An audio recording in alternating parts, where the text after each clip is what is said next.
There are moments when life seems to mock us. Different people repeat the same storyline. Situations return in another form. And you ask yourself, why does this always happen to me? But what if none of this were happening to you, but through you? Carl Jung said that what does not come to consciousness returns as fate. Perhaps fate is not some mysterious force out there, but merely the reflection of all that you have not yet seen within yourself. And what we call reality may simply be the unconscious projected onto the world, asking to be recognized. You try to change the setting, trade people, cities, paths, but the same mirror remains before you, because the mirror was never external. It is the unconscious trying to see itself. With every frustration, every rejection, every love that ends, there is a symbolic message. Something in you wants to be seen. Until now, you have been fighting the reflected image, not realizing you are attacking the mirror, not the problem. But the mirror is not the enemy. It is the map. It shows where you are still asleep and where you can awaken. Today, we will walk with Jung along the border between the visible and the invisible, the territory where the soul creates the world. And perhaps, if you truly listen to what this video wants to show you, you will not need another video about transformation again, because deep down, what you are seeking is not in the words I say, it is in the consciousness that awakens within you as you hear them. Chapter 1. The mechanism of projection, the projector, the screen, and the film. Imagine an old movie theater. There is a projector above, turning silently, casting beams of light onto the screen. On the screen, images move, the drama unfolds, emotions arise. But what few realize is that the film was never on the screen. It always came from the projector. So it is with psychic life. The world you see, people, conflicts, events, is the screen. But the content being projected comes from within, from what Jung called the psyche. Everything in you that is unrecognized seeks expression outside you. The unconscious, like an invisible artist, paints the world with the colors of your unlived emotions. That is why someone irritates you for no apparent reason. That is why certain faces, voices, or behaviors fascinate you in an inexplicable way. You are not reacting to the other. You are reacting to yourself, reflected in the other. Jung called this projection, the process by which parts of the psyche, shadows, complexes, desires, wounds, are placed onto the outer world so they can be seen. It is as if the unconscious were saying, "See me through this person, understand me through this situation." Everything that stirs intense emotion, irritation, fear, attraction, rejection, carries a mirror. The shadow, that which you repressed or denied, appears disguised as an enemy. The unlived potential arises as admiration or desire for someone. Emotional complexes create the storylines that most often repeat in your life.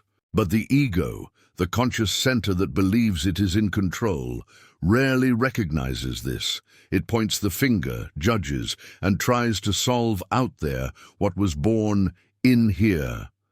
And so, we keep fighting the images on the screen, not realizing the projector is our own psyche. When you say, "People always disappoint me," the unconscious hears, "I have not yet looked at my fear of trusting." When you state, "No one listens to me," perhaps you are deaf to your own inner voice. The world becomes a moving mirror, revealing the content that is asking for awareness. Understanding this is not an intellectual exercise, it is an existential turning point. Suddenly you realize you have never experienced reality, but only your version of reality, filtered by memories, beliefs, traumas, and desires. The other ceases to be a villain or savior and becomes a messenger, each situation a mirror, each relationship a conversation between you and the unconscious. When this recognition begins to happen, something changes quietly. Life ceases to be a battle and becomes a dialogue. The world, once threatening, begins to speak the language of the soul. And that is where the real journey begins. not in controlling the film, but in understanding the projector. Chapter 2: Shadows that Wear People. There is a phrase by Jung that echoes like an oracle. What most irritates us in others can lead us to an understanding of ourselves. Everything you reject, judge, or fear in someone else is to some degree a part of your own soul, asking for reconciliation. But how does this dynamic actually work? The shadow, that psychic territory where we store everything the ego will not admit, does not disappear. It only changes clothes, and the shadow's favorite outfit is the other person. When you feel repulsion, anger, or disdain towards someone who, objectively, has not harmed you, there is a message there. The intensity of the emotion reveals the distance between who you believe you are and what, unconsciously, you still are. The shadow borrows other people's faces to draw near to you, as if saying, "Look at me. I am you as well." Think of someone who deeply bothers you, an authoritarian co-worker, an arrogant person, a distant partner. Perhaps you are seeing reflected there your own desire to control, your need to be seen, or your fear of surrender. The more we deny an inner aspect, the more it projects itself onto the world, seeking recognition, and the more we fight it in the other, the more it imprisons us within ourselves. Jung observed this in thousands of patients. The woman who claimed to attract only selfish people carried, without realizing it, a repressed ego, a will to assert herself. The man who said he was repeatedly betrayed was betraying himself, neglecting his own truth. Each external figure was a symbolic mirror, revealing a forgotten fragment of the soul. This understanding is not easy. It requires humility, courage, and above all, inner silence. The ego resents discovering that the culprit is also a mirror. But that is the moment when true power begins, the power to integrate. Integrating the shadow does not mean justifying it, but recognizing it. It is not becoming what was repressed, but giving voice to what was exiled. When you admit, yes, control, pride, envy, anger also exist in me, something lights up. Projection loses strength. The other ceases to be a threat and becomes a teacher. Try this small exercise. Think of a person who irritates you. List 3 traits of that person that most disturb you. Now ask yourself, in what situations do these same qualities show up subtly within me? Maybe not with the same intensity, but as a tendency, a thought, an impulse. The answer will be the key to a door you have been pushing for a long time. When we recognize the shadow in ourselves, it no longer needs to wear other people. The mirror dissolves, and for the first time, the world around you begins to breathe in peace with the world within. Chapter 3: Recurring Patterns, the Message that Persists. There are experiences that repeat like an old song playing in the background of life. You change cities, relationships, plans, yet the same storyline returns, only with new faces and settings. It is as if the universe insisted on telling the same story until you listen to what it wants to say. For Jung, none of this is accidental. Recurring patterns are how the unconscious tries to communicate. When a lesson is not understood, it returns, sometimes with greater force, like an echo that will not quiet down, not to punish you, but to awaken you. The psyche is precise. It repeats what is necessary until it becomes conscious. The abandonment complex creates situations of loss. The authority complex produces domineering bosses or partners. The insufficiency complex drives you to seek, and never find, validation. The storyline changes, but the theme is the same, and it keeps returning until you see it, not with the eyes of the ego, but with the eyes of the soul. There is a symbolic image that describes this well, the soul's scratched record. Until the needle of consciousness passes through that same unconscious melody, it cannot move on.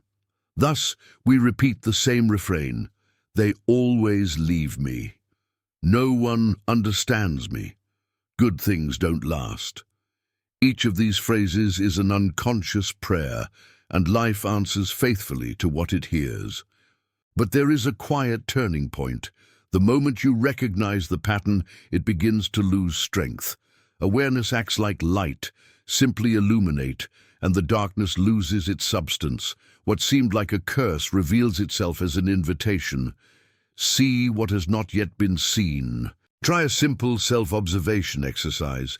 Take a notebook or simply a moment of presence and write, what situations keep repeating in my life?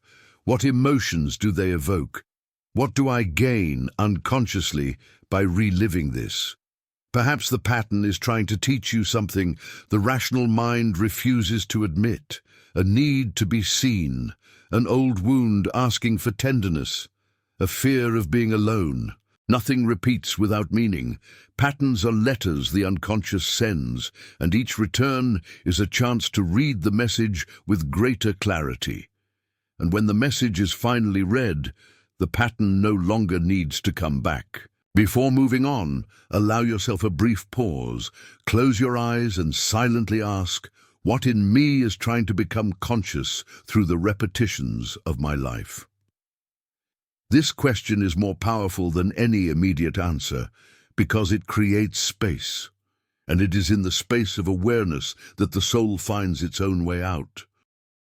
Chapter 4. From Victim to Alchemist, the Mirror Principle. There is a moment in every inner journey when the role of victim begins to unravel.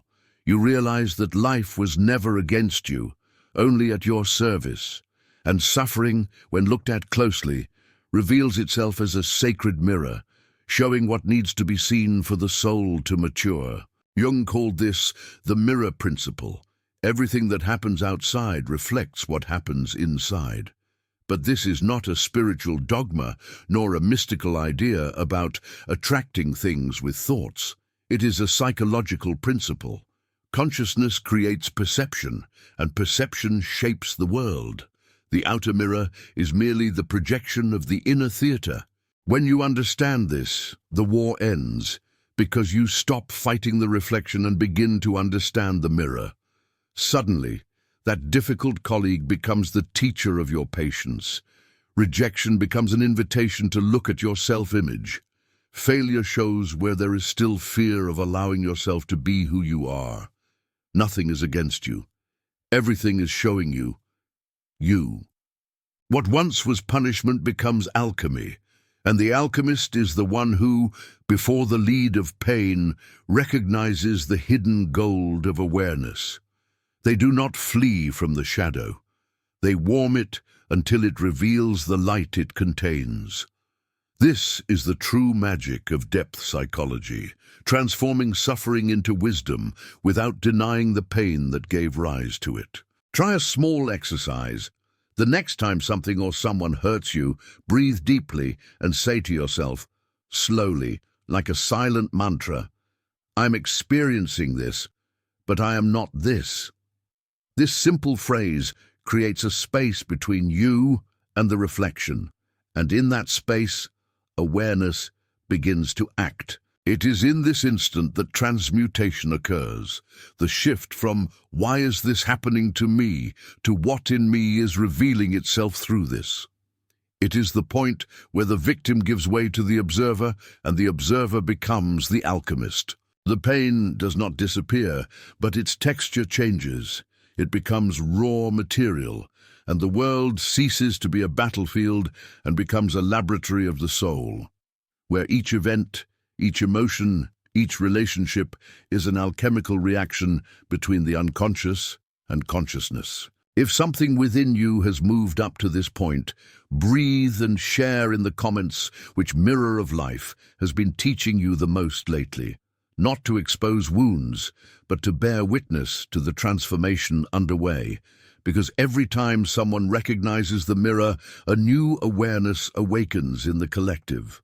The mirror does not lie. It only reflects the exact point where the soul wants to be touched. Chapter 5. Jung's Practice, Active Imagination and the Art of Observing. Jung used to say that the soul speaks in images. It does not communicate through logic, but through symbols, dreams, fantasies, repetitions. And when we stop listening, it finds other ways to get our attention, sometimes through the body, pain, anxiety.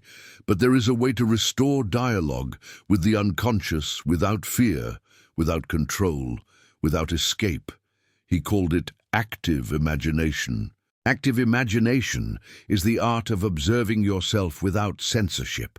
It is an encounter with the invisible, in which the conscious mind steps down from the throne and the soul begins to speak. It is not daydreaming, it is not invention. It is the unconscious expressing itself, if the observer has the courage to listen. Jung developed this practice during his own inner descent, recorded in the Red Book. He would close his eyes, let the images come, and instead of judging them, he would describe them, dialogue with them, as one speaks with a living presence. Sometimes the wise old man appeared, bringing counsel. Other times the shadow emerged, demanding recognition. In each figure, a part of the psyche asked for integration. You can try it too.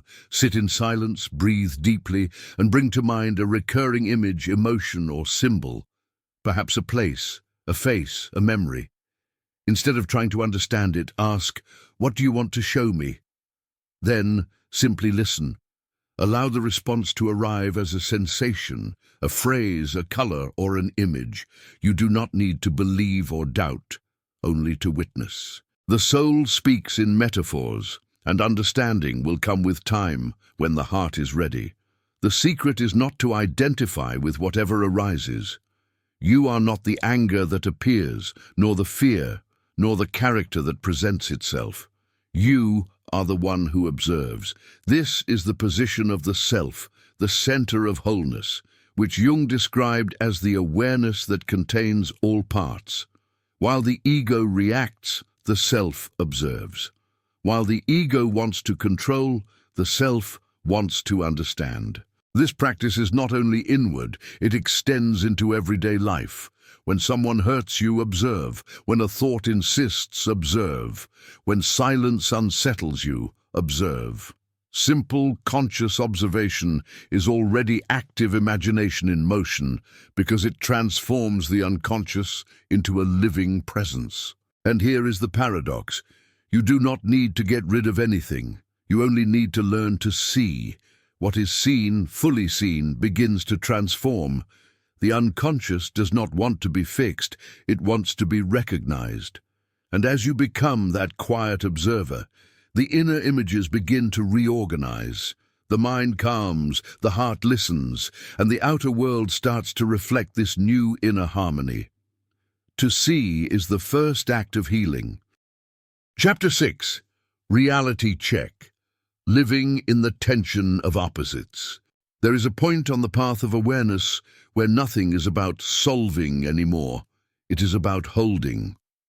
Holding the paradox, the contradiction, the living ambiguity of the soul.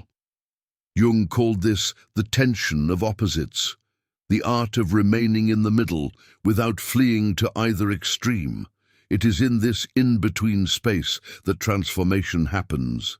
The psyche is made of polarities, light and shadow, love and fear, control and surrender, reason and instinct. The ego tends to choose a side, to cling to the good and reject the bad. But awareness does not choose, it integrates, because it understands that the sun and the night are expressions of the same sky, and that spiritual maturity is not the escape from the human, but the embrace of totality. To live in the middle of the tension of opposites is to learn to watch the film and at the same time act in it. It is to be present in the storyline while knowing the storyline is a projection. You participate, feel, react, and still observe. This double movement is the true state of presence. In practice, it shows up in simple gestures. When you feel anger, neither repress it nor pour it onto someone. Observe it. When you feel fear, neither deny it nor surrender to it. Observe it. When you feel love, neither lose yourself nor control it. Simply live it and observe. Awareness is the space where opposites meet without canceling each other out. The ego seeks certainty. The self seeks wholeness. That is why, when you let go of the need to be right, something deeper begins to breathe. The fear of being wrong dissolves, because error and truth are merely instruments of the same inner orchestra. Every emotion, every event becomes an invitation to return to the center, that quiet point within you where nothing needs to be proven. A simple daily ritual can help you live this integration. Set aside 7 minutes a day. Close your eyes and notice what is alive within you. Thoughts, sensations, emotions. Name what arises. There is sadness. There is anxiety. There is calm. Breathe deeply and say, I see. Remain for a moment simply seeing, without wanting to change anything. This act of seeing is the beginning of individuation. It is the moment when the unconscious stops governing life and begins to dialogue with it. It is the instant when you discover you can exist in the midst of chaos without being swallowed by it. In the tension of opposites, the soul expands, because it is precisely in that paradoxical space between human and divine, the known and the mystery, that the self is born into full awareness.